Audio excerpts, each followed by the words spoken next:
And we're all good. What's going on, people? It's another episode of Denmark and Marsh. We are joined by our first ever guest, Shane Matthews, former Florida quarterback. You know him, you love him. Well, if you're a Gator fan. If you're probably any other SEC fan that ever played him in the Swamp, you probably don't like him. Shane Matthews will be on the call Saturday with Sean Kelly. That game will be heard on 92.5 FM and 1010 AM. Shane, what's going on with you? Hey, guys. How y'all doing? Good, man. So, Shane, let's jump into the game Saturday. College football's finally starting this weekend. Florida, Miami, 3:30. The biggest question that I have going into this game was a scare that happened with Montrell Johnson a couple weeks ago. Billy Napier came out last Monday night, I believe it was, after the scrimmage. He said, basically paraphrasing, he expects him ready to go, practicing full go. How effective will Montrell Johnson be this Saturday? I think it'll be fine. Look, running back ain't our issue. We're loaded at running back. With Trayon Webb, the two true freshmen are outstanding. But obviously Montrell's our guy. He's been around playing college football for a while.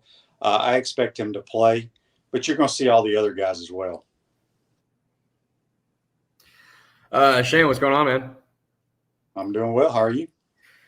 So my first question before I get into the serious questions is a stat that I'm sure you've never heard before is that you never lost a home game in the Swamp. Can we find some extra eligibility for you to just suit up on the sideline just for good? You don't have to play, but just for good luck. Well, we're in good hands at the quarterback position. This entire season will be determined by how the front seven on defense plays. So that speaking of the quarterback position, that was my first real question is Graham Mertz year two. I know you were kind of the first person that was high on him last year when a lot of people were not so much when he came in. It was Graham Mertz, like would have liked to have a shinier object in the transfer portal. And you were really the first person that I can recall being like, no, this kid can play. Like this guy will lead this offense really effectively. And you were right. Most people, I think, by about midway through the season were like, all right, Shane was onto something here. This guy can play. What, going into year two, what have you seen at practice? What have you seen just being in – there's something about, for some reason, since the transfer portal, there's been something about a year two QB in a transfer system. Look at Jaden Daniels last year winning the Heisman. What about Mertz in the year two causes you to maybe even be even more optimistic than maybe this time last year? Well, he's an older guy, and it's just year 6 for him in college football. He's got everything you need as a quarterback. I mean, he's extremely bright. His football IQ is off the charts. He's accurate. He can make all the throws. Well, if Steve Spurrier was on the sideline coaching with a visor on, people would be all over this quarterback. But you know, I saw it after one practice last year. I didn't see him in the spring because I was out of town the whole spring. But I saw him after one or two practices in the fall, and I was like, this guy is a Steve Spurrier type quarterback. Extremely smart, accurate, knows where to go with the football. And I think he's going to have a hell of a year. He's got some nice weapons on the outside. And, you know, my only complaint, if it's a complaint, is, and this is not his fault, we got to call it. We have to call deep shots, whether it's post, corners, go routes, wheel routes, whatever. We have to throw 8 of them a game because you're only going to hit 2 or 3 of them. But when you hit them, those are huge plays that can turn a game around. Also, in today's world, you're going to get pass interference 90% of the time. But I think he's a tremendous leader. This is his football team. And I think he's ready to make a big run this year and win a bunch of football games. Shane, let's talk about the other quarterback from Miami, Cam Ward. First time playing big boy Power 5 football. He's played at Washington State, but it's the Pac-12. This is his first time playing for a really, really good team, talent-wise, on paper. You said at the Gator Roundtable last week with Spurrier and Warfel and Dan Hicken, that's on our YouTube channel. You said that, you know, the crowd noise is going to affect him, and you kind of countered it and you put it in context with Bo Nix. I kind of disagree a little bit with the Bo Nix because Bo Nix, this was really his first true road game. He played at A&M a couple weeks before he played Florida, and he was a freshman. Cam Ward's been around for 4 years. Sorry, go ahead. Here's the thing about Cam Ward. Cam Ward he's played a lot of football. He played at Incarnate Word, and he's been playing for Washington State. He has never played in an environment he's going to play in Saturday, and he never will after this Saturday, ever. There's nobody in the ACC. There's nobody in the – I don't give a damn what Oregon says, how their fans are. There's no comparison. He's a talented quarterback, but again, we need him to throw the football because we need to stuff their run game. I think that's my biggest concern is Miami running the football. Make Cam Ward throw it and beat us. So you think the crowd noise is going to have an effect on the game Saturday? I mean, it affected Spencer Rattler a couple of years or two. I don't know if it's the crowd noise. The crowd noise is going to affect their tackles. You know, they can go on the clap all they want, but it helps your pass rush with the crowd. I don't know if it's going to – the crowd noise has really nothing to do with the quarterback. That's the offensive line. But, again, the environment is – I mean, Joe Burrow didn't play great in the Swamp his first time rolling in there. I'm telling you, it makes a difference. That atmosphere will be nuts on Saturday. And we'll see if Cam Ward can live up to the hype. Shane, with this Gator offense, we know about Mertz from last year, obviously. We know about Montrell Johnson. We know about Eugene Wilson. We know about Arliss Boardingham to an extent. Who are the skill position players, receiver, running back, tight end, that Gator Nation doesn't know a whole lot about right now that you think week 3, week 4, week 5 is going to be the talk of the town in Gainesville? Well, I think DK, the kid that transferred from Wisconsin, is going to be kind of his go-to guy, quite honestly. I think Badger brings a little bit to the table. Tank Hawkins with his speed. But back to the running back room, the 2 true freshmen are phenomenal. Jaden Ball and Katie Daniels is my favorite, the kid from Mississippi. I just think he's electric with the ball in his hands. They got a lot of dudes at the wide receiver position. I said last year after watching 2 or 3 practices, I thought the 3 true freshmen, Mizell, Gene, and Trey Wilson, were the best 3 at that age. That they all reminded me of Ike, Kwesi, and Riedel when they came in together. But now Gene can't stay healthy. Mizell can run. And I think you'll see Aiden Mizell have a good year. Shane, let's go to the defensive side. Florida has not been good since really COVID, giving up 28 points a game, having a lot of big plays given up. Does this defense improve to at least giving up at least 24 points a game and at least giving Florida a shot in almost every game this season? Well, I don't know really if it matters about points. We just got to get off the field on third down. We don't. We've been historically bad the last couple of years defensively. I mean, really bad. And if we don't play better on the front 7, I think we have a tremendous sector. I love our corners. They're NFL corners. They're going to play on Sundays for a long time. But our front 7 they have to be gap sound, and they have to get after the quarterback. They don't have to sack them. Just make them uncomfortable. Get them off their spot. If the Gator front 7 can play better than average football, because we haven't even been average, I think this team wins a lot of games. So I want to say follow up real quick on that, because I remember during the Gators roundtable, Shane, you mentioned that something really alarming about the defense last year was almost never did they get a really pivotal turnover and give the offense a short field to work with. And that was a big, big problem last year, especially in the big games. Those game-changing plays on defense just weren't really there, especially if momentum was for the other team. That one play, that one tip pass, turns into an interception or what have you, that can really switch the momentum to help the Gators out. Have you seen enough so far in spring and now in training camp from the defensive line and linebackers to think that they will make the quarterback uncomfortable? And to your point, maybe not just get the sacks, but also he's a little bit rushed, who's going to be a little bit off, throw that interception, throw that tip pass that turns into an interception, that type of thing? Well, it's hard to tell when you're not playing when you're playing your own guys. There's only one game that I can remember last year where we even got a turnover that kind of gave us momentum. That was against Tennessee. Joe Milton. It was his first time to the Swamp. I just think Cam Ward's going to throw it to us a couple of times in this game. But, they've made some additions. Pup Howard coming over from South Carolina, he knows how to tackle folks. He led South Carolina in tackling. That's key. You need your linebacker to make tackles. I think Shamar James coming back, being healthy, is going to help. The true freshmen, Miles Graham and Aaron Childs, I don't know how much they're going to play, but they got bright future. They'll probably be more special teams guys. But I think LJ McCray, I think he's the one true freshman that really has an opportunity he's going to play a lot, but he has a chance to really affect football games because of his athleticism coming off the edge. You got Joey Slackman, another addition there in the front seven, and the kid that transferred, his name escapes me right now, but I want to say from Northern Illinois, is supposed to be a good pass rusher as well. So again, I keep harping on the front seven. I've been doing it for 3 or 4 years now because I don't know when the last time we were good on defense, but that is the key. The front seven have got to do something this year for us to win football games. And a more macro question for you that I really wanted to ask you, because I always kind of like to hear your perspective on this stuff when you say something about it. Expectations for this program is a really, really big kind of hot button with everybody, right?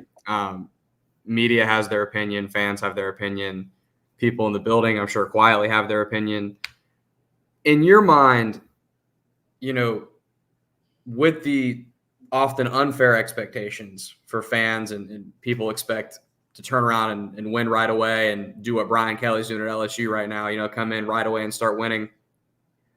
What is fair right now in year 3 for Billy Napier for Gator fans to expect this season versus what is maybe unfair of, okay, well, it's not practical to expect with this schedule to win 9, 10 games or whatever. What is something that at the end of the season, Gator fans can look back and say, okay, that's a season that I can be happy with and have reason to believe that this program is moving in the right direction? Well, I think they're going to be really good. I look at the schedule, and you got to embrace the schedule.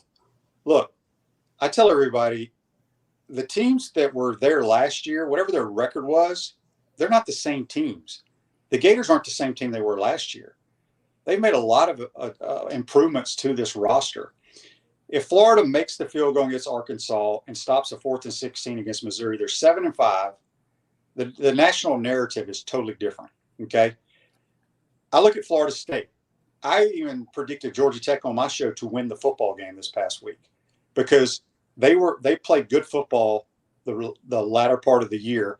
Florida State, to me, they still don't play anybody in the ACC really, and they lost a lot of good players, and their quarterback cannot play at the collegiate level at a high level. And so everybody thinks they're a top 10 team. There's no way they're a top 10 team, and it showed. We don't know how good LSU is. We don't know how good Tennessee is. Kentucky, everybody's. I have Ole Miss ties. I love the Rebels. I don't know how good they're going to be. They have to come to the swamp. Remember that, okay? So there's 2 teams on our schedule that I think are clearly better than the Gators. That's Georgia and Texas. I think Florida can win every other game, not counting that they can win those games if the ball bounces their way. So to answer your question, I try to tell people, the coaches, the players, all off season are lifting and running and getting in shape like every other team in America. They expect to win every game if they run out of that tunnel. You got to put the past in the past. This is Billy's best team he's had. It's the deepest team he's had, and it's the most talented team he's had. And that goes to show you, we've had nobody hardly drafted the last 2 years. Think about it. Mm-hmm. I mean, I said when Billy got hired, if we won 6 or 7 games in year 1, it would be a modern day miracle because that's how bad the talent was. We won, I think, 6, right? Yeah. And we should have won 7. And everybody, it doesn't matter what team you root for. You can go back and say a play here or play there. We could have done this. We could have done that. I get all that. But I firmly believe this team can win and beat everybody on the roster. On the schedule. But I think Georgia is way more talented, and I think Texas is way more talented. That doesn't mean you can't win the game. But I think they're going to have a heck of a year. Shane, last question for me before we let you go. Thank you for your time and hanging out with us.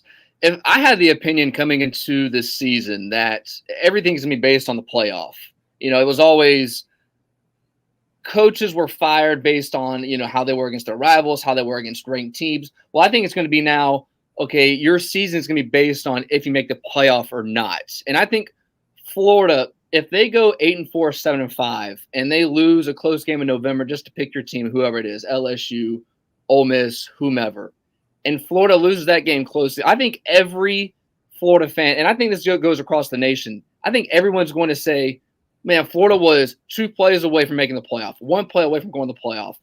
Are you kind of that inkling, or are you still kind of a wait and see how this playoff's going to go? I think if Florida wins 9 games, they're in the playoffs. They'll be the only team that can win 9 and get in.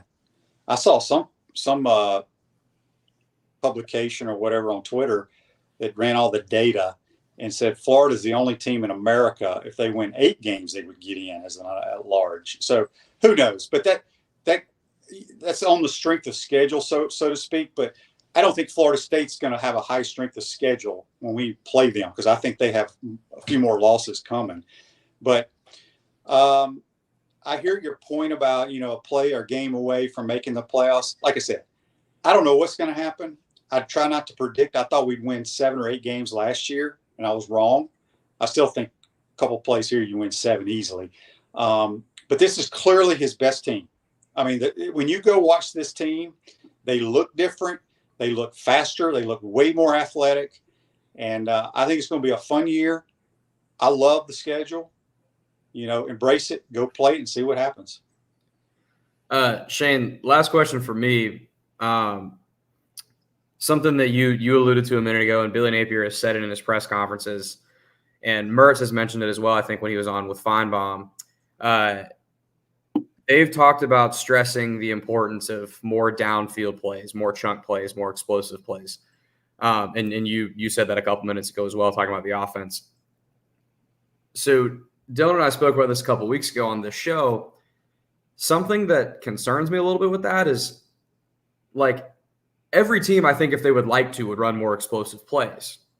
But at the end of the day, it's, do you have the athletes to get behind a defense and create those explosive plays? To me, the scheme, I'm not to say the scheme doesn't matter, but a little bit of it is just getting speed and space. And I know you've already said that you believe, and I believe as well, I think all three of us believe that this is Billy Napier's best team on paper and probably his most explosive weapons on paper. But how much of that, because you know the game X's and O's wise far better than the two of us know, or anybody that's listening to this most likely, how much of that is you just simply need the athletes and you need the speed versus what you can actually scheme up to create those downfield options more often?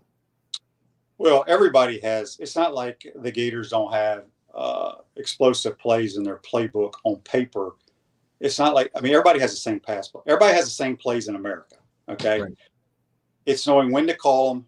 Can you protect? Do you leave a tight end in to help protect? What do you want to do? But I look at what Billy Napier has had to deal with calling plays. We've been very methodical on offense. And his job is to try to win football games, okay? And I've had 0 problems with his play calling. I know fans have. I have had 0. And I'm very critical when it comes to play calling. But when you have a defense that is so bad, you have to try to keep the damn ball away from the opponent, okay? So I think we've been very methodical on purpose. But yeah, we have plenty of speed on the outside to get the ball down the field. And explosive plays the ball doesn't have to be thrown down the field. We need, when you look back at Tebow and Urban and them were having their heyday, their explosive plays were 5-yard shallow crosses to Percy Harvin. Percy took a 5-yard pass, 75 yards. And people that aren't watching the game look, man, Percy caught a 75-yard touchdown pass. Well, the ball traveled about 8 yards. That's the thing, is we need guys to catch a slant and run away from somebody. I think we have those guys now. Percy made football. I've always said Percy made football look so easy. Mm-hmm. I've never seen someone just glide past defenders. So, you'd be watching at home on your couch thinking you could do what he just did. We obviously can't, but it was crazy how smooth of a football player he was. Eugene Wilson's one of the first guys I've seen since Percy where I'm not calling him Percy Harvin, but it kind of reminds me of that. Would you agree with that?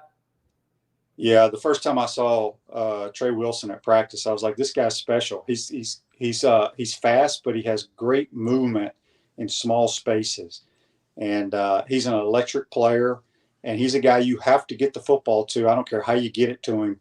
He needs the ball in his hands at least 8 to 10 times a game. Shane, appreciate your time. I would ask you for a prediction, but I know you got your own show that you probably do on Friday. So I'll keep that, save that for your show. You can listen to him Saturday during the game with Sean Kelly. You can listen to that game on 1010XL 92.5 FM in Jacksonville. Shane, appreciate your time, man. All right, guys. Appreciate you having me. Take care. Thanks, Shane.